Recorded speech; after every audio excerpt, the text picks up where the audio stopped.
Assalamualaikum everyone, it's your boy Alif again daripada Marjans TV. Selamat kembali ke channel aku. Thank you so much for watching. Thank you so much sebab klik video ni. Aku tahu korang ada banyak lagi benda yang korang boleh buat, tapi korang decide untuk klik video ni, which is very noble thing to do, and aku terima kasih kerana itu. Alright, so pada hari ini, shout out to Kadok. You know, Kadok racun itu benar. Dia hantar aku baju ni, design mantap. Collaboration antara Sweep dengan Kadok. So nampak ni racun itu benar, ada piston lah apa benda semua. So very nice, very good quality t-shirt, printing best. Dan something yang aku suka adalah dia hantar pakai kotak pizza, right? So macam lebih eksklusif lah. Dia letak baju dia daripada dalam ni, lepas tu dia hantar aku sekali dengan thank you note dengan Kadok punya sign, right? Ada lagi stiker. Stiker aku dah tambah kat laptop aku. And yeah, kalau korang berminat, korang boleh klik link kat bawah, alright, dekat komen aku pinkan, dengan dekat description pun ada Shopee link direct terus ke Kadok shop untuk korang beli t-shirt daripada Abang Kadok. So again, thank you so much Kadok for sending me this awesome t-shirt. So korang macam mana? Sihat? Aku harap korang dalam keadaan yang sihat, dalam keadaan yang dirahmati Allah SWT. Pada hari ini aku tak nak buat video yang berat-berat. Kita nak video yang ringan-ringan je. Video yang tak payah kita nak fikir, nak hadam lah, nak apalah, nak tulis, nak analisis lah sebagainya apa semua. Tak perlu semua itu. Kita buat video yang simple-simple je. Sepanjang PKP ni, benda yang aku paling miss atau benda yang paling aku rindu nak buat adalah travel. So aku memang suka travel. Aku suka pergi ke tempat-tempat lain, dalam ke luar negara ke, it doesn't matter. But I really do love travelling. Okay, masa travelling tu banyak benda yang kita tak suka. Penat travel lah, penat naik flight lah, benda apa, menunggu, penat apa semua. Tapi bila time-time macam ni, benda tu yang kita rindui actually. Pada hari ni aku nak share dengan korang 6 things ataupun 6 benda yang aku suka dekat Jepun. Alright, pada tahun lepas Januari, aku pergi ke Jepun. Aku pergi ke Sapporo, Hokkaido. Birthday aku, celebrate birthday aku dekat sana atas kapal terbang, which is a very aku rasa pengalaman yang tak boleh dilupakan. Biasalah kalau travel tu adalah banyak benda kita suka, tak suka dan sebagainya. Untuk mengenalkan kembali, untuk berkongsi dengan korang pengalaman aku dekat sana, aku nak bawa korang balik ke journey aku ke sana, dan aku nak share dengan korang benda-benda yang aku suka, benda-benda yang aku rasa best bagi diri aku ketika aku berada dekat Jepun. Aku akan kongsi dengan korang 6 perkara yang aku suka, dan juga maybe aku akan select sikit benda yang aku tak suka. Tanpa melengahkan masa, jom let's dive into it. Yang pertama, benda yang paling aku suka dekat negara Jepun ni adalah, ini bermula pada ketika aku turun kapal terbang, alright, dah masuk airport, bermula kat situ aku dah suka dah. Apa benda yang aku suka tu adalah facilities dia. Facilities dia memang best. Kemudahan seperti paling simple toilet lah. Toilet dia bersih, toilet dia dalam working condition. Kalau kita pergi kat toilet dia, kalau ada 10 pintu jamban tu 10 boleh pakai. Okay? Bukan macam kadang negara pun sendiri, kalau ada 10 mungkin ada 2-3 je boleh pakai, lain semua rosak lah apalah. The simple thing macam sabun dekat pipe tu, kat tada air tangan tu, itu pun sentiasa ada in working condition. Itu yang membuatkan aku rasa macam best gila. Dan benda paling aku suka sekali dekat Japan adalah dia punya toilet, dia punya jamban dia heated.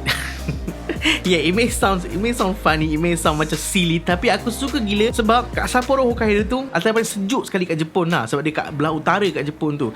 Jadi bila adanya heated seat, toilet seat tu, bila kau duduk tu, kau rasa macam best gila. Jadi benda-benda tu yang aku rindu sangat. Okay, facilities yang bersih, toilet yang tak berair, tak lecak apa semua, aku rindu benda tu, aku suka benda tu.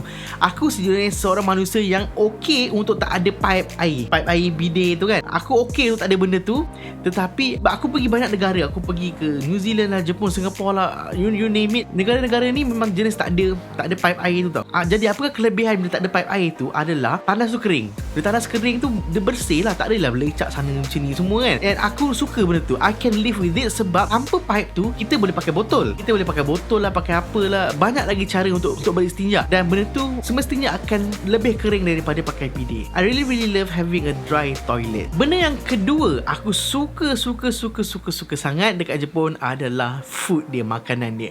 Bukan aku nak kata makanan sana sedap, tetapi journey untuk aku dapatkan makanan ketika di Jepun tu memang best. Dia macam cabaran, macam adventure. Sebab first of all, kita kena cek makanan yang halal, betul tak? Jadi kita boleh dengan research. Kita tengok research tu, kita tengok kata halal ramen in Hokkaido. Dia bagi list apa semua, kita tengok kat mana dekat dengan hotel kita, dekat mana dekat dengan tempat yang kita nak pergi dan sebagainya. Jadi benda tu semua jadi macam interesting tau. Dia macam kita main treasure hunt, kita nak cari makanan kita tu macam treasure tu, macam harta. The best part is, on first day aku sampai tu, konon nak pergi satu tempat ramen ni. Pergi kita semua dah lapar gila. Memang jalan boleh tahan juga jauh dia, dalam almost 2 km dia jalan pergi kedai ramen tu. Dia kata buka pukul 10.30. Jadi kita nak pergi sana lah, nak pergi makan macam breakfast, lunch macam tu, nak brunch kan. Sampai sana je kita tengok jalan cari kedai tu, jumpa kedai lah. Kedai tu dengan bangganya mengannounce kedai dia buka pukul 11. Dia buka pukul 11.30. So memang agak kecewa juga kat situ. Tapi at the end of the day, kita jadi positif. Kita ambil gambar lah kat situ lah dan sebagainya. Cuaca kat luar dah negatif 4, negatif 2. Dan dengan benda-benda macam ni memang layan. Berada dalam keadaan cuaca yang sub-zero, okay, memang sentiasa bawah 0 darjah Celsius. Paling panas, paling panas pun tengah-tengah hari buta tu, cuaca dia dalam negatif 1 ataupun negatif 2. Itu paling panas. Kalau tak, memang you akan drop below 4, 5. Memang keadaan memang sejuk. Dalam keadaan sejuk tu, dekat satu daerah nama tempat ni Otaru, dia famous dengan aiskrim. Aiskrim dia sangat besar. And the ice cream, aku cakap kau, besar, banyak, makan tak habis-habis. Sebab satu dia besar, yang keduanya tak cair-cair.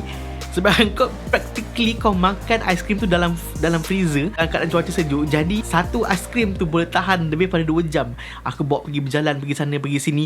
Memang satu pengalaman yang aku tak dapat lupakan lah.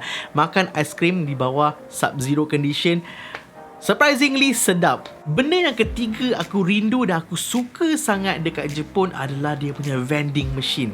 Right? Kalau kat Malaysia ni aku panggil mesin gedegang. Sebab apa? Bila kita beli air ke, beli apa ke, dia akan jatuh gedegang. Right?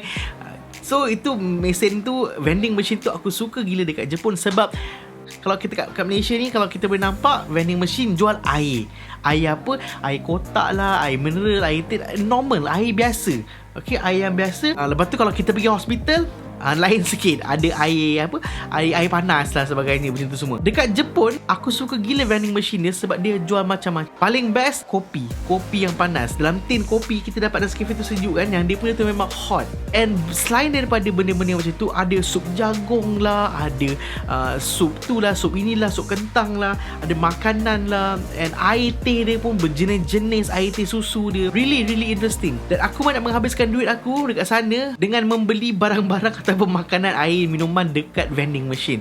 First of all, sebab memang dia memang mahal, dan kemudian dia memang best lah. Jadi bila best tu aku selalu beli, dan hence duit aku banyak habis kat vending machine sebenarnya. Sebelum aku pergi ke point yang keempat, aku nak korang share kat komen, kalau korang pernah pergi Jepun, apa yang korang suka, apa yang korang best sangat, minat sangat dekat negara Jepun. Kalau korang pernah pergi Jepun, kalau korang tak pernah pergi Jepun pun, korang cerita je mungkin apa yang korang teringin sangat nak pergi Jepun, sebab apa. Korang share kat komen kat bawah. Yang keempat yang aku suka dan aku rindu Jepun adalah orang-orang dia. Orang-orang dia funny, sangat lawak. Dan kenapa aku cakap lawak? First of all, orang dia kelibut gila guys. Tu masalahnya, hari ni hari Ahad bro, aku tak rasa orang kerja. Tapi dia punya mengelupo tu, dia punya mengelupo nak naik train tu, ya Allah. Jadi sememangnya mereka ni bukan saja ketika waktu bekerja saja mereka menggelabah, lari untuk masuk train nak cepat apa semua. Mereka memang begitu. Mereka memang mementingkan masa. Mungkin mereka tak suka lambat ke, aku tak tahu, tapi that's their culture. And benda tu bagi aku funny. Aku suka tengok diorang macam berkejaran macam nak lari. Padahal kita orang Malaysia relax jalan nak pergi tu kan. Kalau sebab kita orang sedar kalau miss train pun, train yang seterusnya memang on time, cepat. Jadi macam bagi kita orang Malaysia, macam aku orang Malaysia ni, aku rasa macam okay lah, tak apa lah, tunggu je lah. So tapi benda tu bagi orang sana macam benda tu every minute counts, dan benda tu tak best kalau diorang jadi lambat. Berbalik kepada bab bergelabah tu, dia terbawa-bawa tau. Terbawa-bawa dia punya lurus skema tu, dia punya gelabah tu sampai dekat kedai makan. Contoh kau pergi kedai makan, lepas tu makan, kau ramai orang, ada family of 5 atau berenam macam tu, tetapi meja tu boleh duduk hanya 5 orang. Jadi kau perlukanlah kerusi ekstra kan. Jadi kita ni pun minta lah kebenaran, macam can you please take the chair, one chair for me. Dia terus macam no, dia table, dia cerita macam tu. Dia takut tau. Dia macam takut bos dia marah ke apa benda ke, ataupun against the law ke. I'm not sure with that. But again, kalau tak boleh, cakap dia tak boleh. Tak payahlah macam no. Dia memang menggelabah gila, lurus gila. And kalau seorang, aku faham mungkin dia seorang macam tu. Aku pergi ke banyak lagi kedai makan dan it's the same thing. Aku tak tahu nak cakap macam mana. Tapi itu adalah benda yang aku suka dan aku ingat sampai sekarang, membuatkan aku happy bila aku kat sana. Dan bila aku teringat balik, memang aku tak boleh lupakan benda tu. Memang aku suka.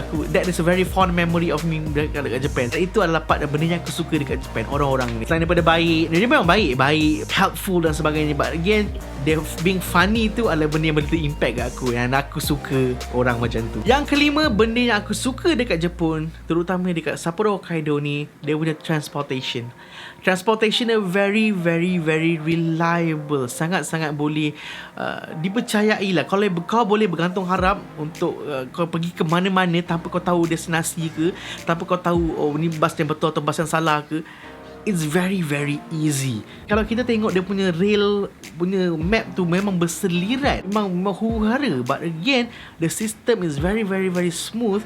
Dan cara kau nak beli tiket dan apa sebagainya tu memang sangat-sangat mudah. Engkau tak perlu terror cakap Jepun pun, kau tak perlu nak berkomunikasi dengan orang sana pun, but again you can make your way to the destination dengan easy. Kat sana memang communication dengan orang Jepun memang really kenapa aku cakap tough, sebab memang sana orang nak berbahasa Inggeris tu sangat-sangat kecil dia punya percentage dia. So apa yang membantu aku sangat adalah Google Translator. Google Translate tu memang sangat-sangat membantu. Cak ayam meritik tu cakap, kau tulis, kau tunjuk je dia. And mereka akan berusaha bersungguh-sungguh untuk bagi tahu kau supaya kau sampai kat destination dengan selamat, dengan jayanya lah. Benda keenam dan paling terakhir aku suka dekat negara Jepun adalah barang-barang dia. Alright, kalau nak shopping barang-barang overseas daripada luar yang bukan barang lokal Japan, sangat-sangat murah. Okay, aku kat sana hari-hari aku minum air Evian, air mineral water yang mahal from France tu. Memang hari-hari aku minum tu. Sebab apa? Sebab itu adalah murah daripada harga air mineral yang lain. Sebab harga air mineral macam air Fuji yang locally brand punya air mineral sangat-sangat mahal compare to the import one. Macam baju pun sama. Kalau pernah cari baju Gap lah, baju whatever, Polo lah, you just name it, barang-barang daripada luar negara yang masuk ke Jepun, dia akan jadi murah. Tapi kalau korang shopping barang-barang Jepun, macam barang Uniqlo lah, barang-barang yang local punya brand, sangat-sangat mahal. Aku ada shop, aku pergi kat tempat ni, aku nak tengok dia punya jacket daripada Canada Goose. Jacket Canada Goose tu kalau aku convert kat Malaysia pun dia dalam 4-5 ribu jugalah. Tapi bila aku dapat kat sana, bila aku convert directly, dia boleh murah sampai RM1,000 punya different murah. Kalau barang-barang luar kalau kat sana. And diorang punya barang harga jacket dan harga 5-6 ribu apa semua tu, diorang letak gantung macam tu je. Macam kedai bandel je. Macam headphone ke apa benda kan. Kalau brand Sony apa semua memang mahal. Kalau cari brand Bose, dia akan murah RM400 hingga RM600 murah daripada Malaysia punya harga. Mereka begitu jaga barang-barang lokal, mereka begitu jaga brand-brand dorang supaya harga brand-brand dorang tidak jatuh dimamah ataupun dimakan oleh brand-brand luar. Aku dah cakap pasal 6 benda yang aku suka kat Jepun. Okay? Tetapi kalau orang tanya aku, adakah aku akan pergi balik Sapporo tu in any near future? Aku boleh cakap maybe tak. Okay, sebab apa? First of all, benda yang aku tak suka ataupun kurang gemar adalah harga dia. Harga dia sangat-sangat mahal, guys. Macam mana mahal dia? Duit shilling, sekeping duit shilling yen sama nilai dengan harga RM18. RM18 Malaysia, RM19 macam tu. Korang bayangkan guys, yen sekeping duit shilling tu korang boleh habiskan dekat satu vending machine. Dekat Malaysia vending machine, kat mana vending machine yang korang boleh habiskan RM18 macam tu? Tak ada. Susah. Memang bukan susah, memang tak ada. Air RM1 kau kena spend 18 kali lah. Tapi kat Jepun ada. Vending machine tu ada harga minuman atau makanan yang harga lah yen dan korang boleh habiskan dalam sekeping duit shilling tu macam tu je. Letak habis macam tu. Itu dia punya mahal standard lah. Kalau makanan pula, kalau pergi kat restoran apa semua, jangan cerita lah. Average makan per meal untuk seorang paling average dalam RM50 hingga RM60. Tu termasuk air dengan makanan tu average. Mana-mana restoran, restoran tu ada halal punya standard, memang lagi mahal lah. Okay. Jadi aku kurang gemar untuk pergi negara yang macam mahal dia, overly mahal daripada negara-negara lain. Macam negara UK, semua tu mahal juga. Tapi mahal dia, engkau boleh dapat fish and chip untuk harga £1. Kau tak dapat makanan dekat sana dalam harga 100 yen. Okay. Jadi kat situ something pula orang tanya aku nak pergi lagi tak Jepun. Aku kata macam maybe tak kot, aku pergi tempat lain dulu. So thank you guys for watching. Kalau korang suka video ni, share this video guys. Korang komen kat bawah pengalaman manis korang travel dan sebagainya. Korang nak pergi mana lepas ni kalau dah lepas PKP dan sebagainya. Just share down below. So stay healthy, stay positive, be a good Muslim. See you guys on my next video. Bye bye. Assalamualaikum warahmatullahi wabarakatuh.